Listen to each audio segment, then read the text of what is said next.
ბატონ პეტრე ბოდიშის მოხდით მინდა კითხოთ აი დღეს მაგალითად მამუკა ხაზარაძეს წარედგინა უпроსორად მანამდე წარედგინა ბრალი და დღეს სასამართლომ გირაო შეუფარდა მას ჩვენ საგამოძიებო კომისიის ხდომაზე მოვისმინეთ ხო რამდენიმე მოქალაქის განცხადებები ხაზარაძის და ჯაფარიძის წინააღმდეგ შემდეგ მოყვა მათი საპასუხო განცხადებები რომ იმ ხელისუფლების დროს თქვათ იგივე ნაციონალური მოძრაობის დროს რომ მასაც ჰქონდა დისკომფორტი შექმნილი იმ ხელისუფლების მხრიდან რომ მუდმივად უწევდა მას სასამართლოებში სიარული ხელისუფლების წინააღმდეგ თქვენ გარკვეული დრო გიწევდათ მაშინდელ ხელისუფლებაში მუშაობა რა შეგიძლიათ თქვათ ხაზარაძისა და მაშინდელი ხელისუფლების ურთიერთობებზე თუ შეგიძლიათ გითხრათ რამე ურთიერთობა ცნობილია რა თქმა უნდა მორჩილები იყვნენ ეს ყველა მიცის რა თქმა უნდა ასრულებდნენ დავალებებს და შეიძლება დიდი დისკომფორტის ექნებოდათ მაგრამ მათი ქონება სულ იზრდებოდა ამ დროს და ყველა მიცოდა რომ ხდებოდა ბიზნესების გადაწერა მათზე ეს ასე ვთქვათ ნუ თქვენ ცხოვრობდით საქართველოში თქვენც ეს ხადია იცით როგორც მოქალაქემ ეს ყველა მიცოდა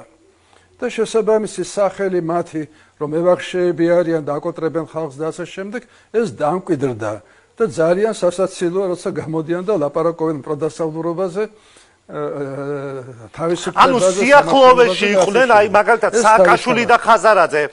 ახლო კონტაქტები ჰქონდათ აი ამაზე შეგიძლიათ საუბარი აი კომუნიკაცია რა დონეზე ხდებოდა მათ შორის კომუნიკაცია არსებობდა ცხადია შეხვედრებიც იყო მაგრამ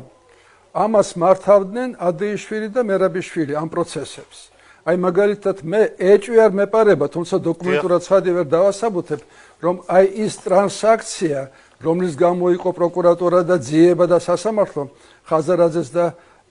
ასე ჯაფარიძის წინააღმდეგ ის ვერ განხორციელდებოდა აი ჭუტაწერთან დაკავშირებული ეს ტრანსაქცია და ივანიშვილმა რო თქვა რომ ასეთი ველური ტრანსაქცია რუსეთში არ ყოფილა იმ საშინელ წლებში ეს ვერ განხორციელდება და თუ არა თუ ნებართვა თუ დავალება მერაბიშვილი და ადიეშვილისა გესმით ხოთ ასე კეთდებოდა მე იმას კი არ ვამბობ რომ ისინი ძალიან კარგად გზნობდნენ თავს და დისკომფორტი არ ჰქონდათ როცა ასეთი რეჟიმია და იცი რომ შეიძლება ორ დღეში შენს საგართვან ყველაფერი რამდენს გაუკეთეს გუგუნაები ითვლებოდნენ რომ აი არიან უშუალო ნაწილი ამ სისტემის ერთშენიერ დღეს ყველაფერი წაართვეს გვახსოვს ჩვენ მოელანდათ ნაცებს რომ რაღაცა შეინახეს და აფშაქში უკაცრავად ამ სიტყვისთვის არ გადაიხადეს იმიტომ რომ საკმარისი არ იყო გადასხადის გადახდა დანარჩენი უნდა წასულიყო ნაცების აფშაქში რთული დრო იყო ნამდვილად აი დღეს მაგალითად არ ამართებს ამ ადამიანებს ვით დაასრულეთ ბატონ პეტრე ძანეთ დაასრულეთ შეგიძლიათ რაღაცას ამბობდით და არ ამართებს მეთქი იმ ადამიანებს ვინც ასეთი ხალისით თანამშრომლობდა იმ რეჟიმთან და რეჟიმის ნაწილი ხდებოდა